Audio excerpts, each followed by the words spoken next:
আসসালামু আলাইকুম, welcome to my channel Lina's cooking and blog. আজকে আপনাদের সাথে একটা মজাদার আচারের রেসিপি শেয়ার করব। আর আচারটা হচ্ছে ওরবড়ইয়ের আচার। এই ওরবড়ইটা কিন্তু কম বেশি আমরা সবাই চিনে থাকি, তবে এলাকা ভেদে এই ওরবড়ইয়ের নামটা ভিন্ন হয়। তবে আমরা এটাকে ওরবড়ই বলে থাকি। অনেকে রয়্যাল বড়ই বলে বা অনেকে নোল বলে।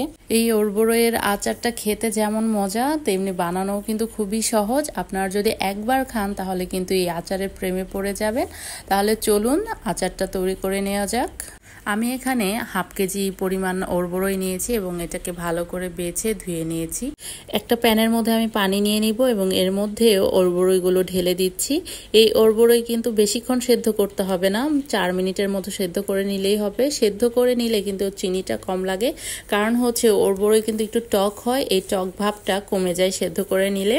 এখানে আমি 4 মিনিটের মতো সেদ্ধ করে নিয়েছি। এবার এগুলোকে আমি ছাঁকনি দিয়ে ছেঁকে উঠিয়ে নিব।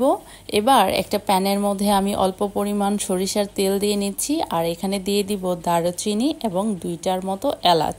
এবার এটাকে 40 সেকেন্ডের মতো একটু হালকা করে ভেজে নিব। হালকা ভেজে নেওয়ার পর এখানে আমি সেদ্ধ করে রাখা ওরবড়ইগুলো ঢেলে দিচ্ছি। এবার আমি এখানে চিনি দিয়ে নিব। যেহেতু আমি হাফ কেজি ওরবড়ই নিয়েছি, এর জন্য আমি 1 কাপ পরিমাণ চিনি ব্যবহার করব। আপনারা চাইলে চিনির পরিমাণটা বাড়িয়ে বা কমিয়ে নিতে পারেন। এবার এটাকে মিডিয়াম আঁচে আমি আস্তে আস্তে করে এটাকে জাল দিয়ে নিব। বেশি জোরে জাল দেওয়া যাবে না, তাহলে কিন্তু নিচে পুড়ে যাবে। চিনি দিয়ে একটু নাড়াচাড়া করে এটাকে আমি এখন একটা ঢাকনা দিয়ে ঢেকে দিয়েছি এবং চুলার আঁচটা কিন্তু একদম মিডিয়াম লোতে রেখেছি। 5 মিনিট পর আমি ঢাকনাটা খুলে দিচ্ছি। এই দেখতেই পাচ্ছেন এখানে কিন্তু পানি উঠে গেছে, মানে চিনির থেকে পানিটা ছেড়ে দিয়েছে। এই পানির মধ্যেই কিন্তু এই ওরবড়ইয়ের আচারটা আমি তৈরি করব এবং এটাকে আবার একটু ভালোভাবে আমি নেড়ে ছেড়ে নিচ্ছি এবং চুলার আঁচটা কিন্তু সেই মিডিয়াম লোতেই আমি রাখবো। বেশি জোরে দিলে আর কিন্তু নষ্ট হয়ে যাবে আচারটা। আমি এখানে বিট লবণ দিয়ে দিচ্ছি, আপনারা চাইলে প্লেন লবণটাও ব্যবহার করতে পারেন। এবার আমি একটা মশলা তৈরি করব। এর জন্য একটা প্যানের মধ্যে 4-5টার মতো শুকনা মরিচ ভেজে নিচ্ছি। এগুলো ভাজা হয়ে গেলে এর মধ্যে আমি দিয়ে নিচ্ছি 5 ফোড়ন। এই 5 ফোড়নটা আমি হালকাভাবে টেলে নিব, টেলে এগুলোকে আমি গুঁড়া করে নিব।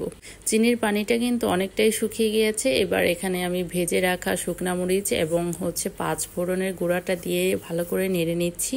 এই ওরবড়ইগুলোকে আমি হালকাভাবে নেড়ে চেড়ে দিব যেন নিচের দিকে না লেগে যায়। এবার কিন্তু ওরবড়ইটা প্রায় হয়েই গেছে। এই যে চিনির শিরাটা কিন্তু ঘন হয়ে আসছে এবং ওরবড়ইয়ের কালারটাও কিন্তু চেঞ্জ হয়ে আসছে। এবার ভালো করে এটাকে আরেকটু নেড়ে চেড়ে নিব এবং এখানে লবণ চিনি ঠিক আছে কিনা সেটাও আমি একটু চেক করে নিচ্ছি। যদি প্রয়োজন হয় তাহলে কিন্তু আরও দেওয়া যাবে, এখনও সময় আছে। আমাদের আচারটা কিন্তু এখন একদমই রেডি হয়ে গিয়েছে। এবার এটাকে আমি একটা বাটিতে ঢেলে নিব। আর এই আচারটা খেতে এত বেশি মজা হয়, আপনারা একবার যদি না খান তাহলে বুঝতেই পারবেন না। এটা শিশু থেকে একদম বৃদ্ধ পর্যন্ত সবাই আঙ্গুল চেটেপুটে খাবে। এই আচারটা বানানোর পরে কিন্তু আমার বাসায় আর থাকেইনি, সাথে সাথেই শেষ হয়ে গিয়েছে। এখন কিন্তু ওরবড়ইয়ের সিজন, আপনারা চাইলে কিন্তু বাজার থেকে কিনে এনেও বানিয়ে নিতে পারেন বা অনেকের বাড়িতেও থাকে, সেটা দিয়েও আপনারা এই আচারটা বানিয়ে নিতে পারেন। এটা কিন্তু খেতে খুবই মজা, আপনারা অবশ্যই একবার ট্রাই করবেন। আর আজকের এই রেসিপিটা যদি ভালো লেগে থাকে তাহলে অবশ্যই সাবস্ক্রাইব করতে ভুলবেন না। আজ তবে এ পর্যন্তই, আল্লাহ হাফেজ।